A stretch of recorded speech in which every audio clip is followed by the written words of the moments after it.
made possible by family planning.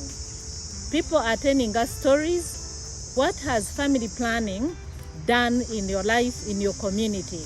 For example, a person like me, I would not have been able to advance my career if I did not plan my family, to know when to get a family, when to have children, and when also to progress with my career.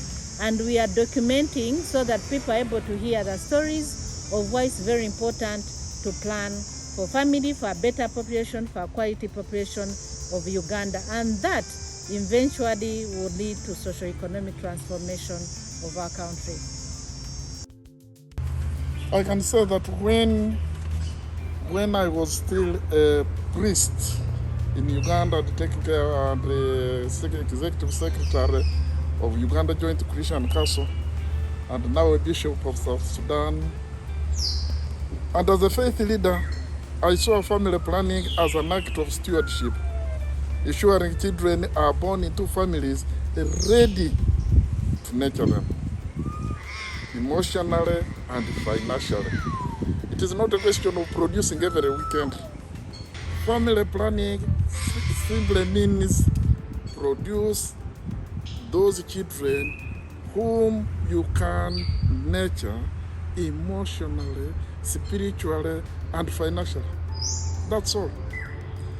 They have to go to school, they have to eat very well, they have to sleep very well. Financially, if you can manage to have 20 children and you can take care of them very well, then it's okay. We go to the Bible point of view.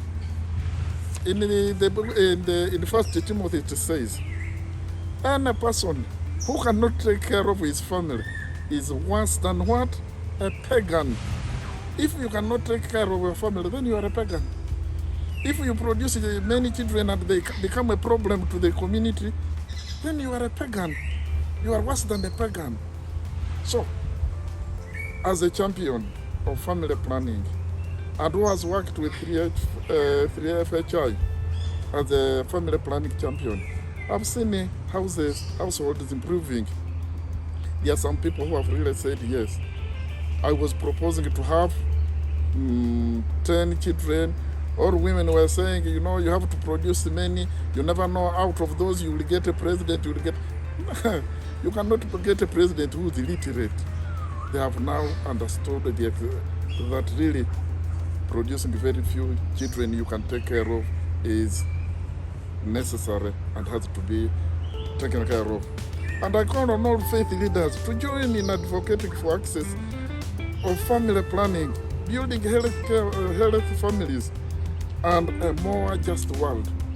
And as we're celebrating the World Population Day, the religious leaders should advise and should continue advising, and it should be part of what they preach, that produce very few children that you can manage. Look at Uganda. Uganda, we have 46 million. 46 million. It is the same Uganda. It has not increased.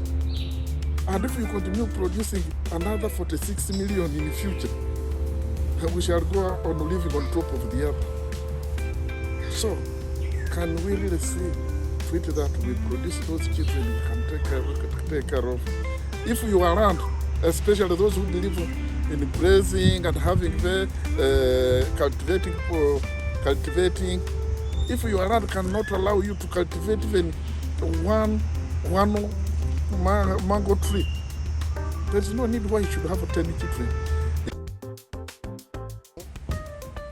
I'm indeed honored to speak on behalf of Faith for Family Health Initiative and my personal effort that I've rendered as a national family planning champion and also a national population champion.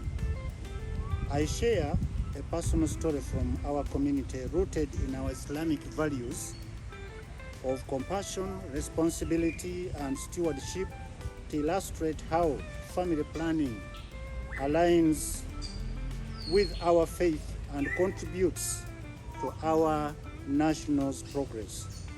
In our mosques, I met a young couple whose lives were changed through child spacing education. The wife, Aisha, was struggling to balance motherhood with her dream of completing her education.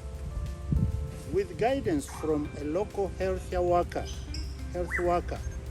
she and her husband, Ibrahim, learned about the benefits of spacing their children. By choosing to plan their family, Aisha was able to finish her studies and secure a teaching job, while Ibrahim found stable employment to support their growing family.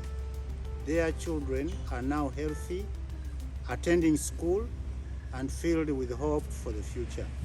This story is just an example of what is made possible by family planning, empowering families to thrive, to contribute to their communities. Planning, they think that it talks about what it means to stop having children, because when you talk about family planning, the first response someone will say is, but God said produce or multiply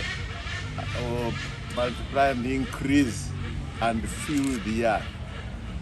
Now, when they hear about multiplication, as it is being mentioned in the Bible, the scripture, they think someone should not stop having children, because for them to talk about family planning is to stop having children or prevent people from having children. But since the time I started to educate people, they now know that God does not mean that only one family should fill the earth.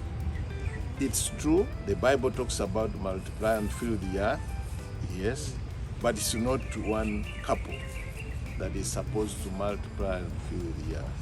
And so we continue to help people understand, especially to get information, to know the purpose, why family planning should be applied. Number one, it's about education. If you can have children, the ones you can educate, and they have learned that, it's very, very important for the family to realize that there is a need to have few children. No, in fact, not few. The children that you can afford taking to school, because education is key as far as development is concerned, as far as socio-economic and community engagement issues are concerned. Education is key.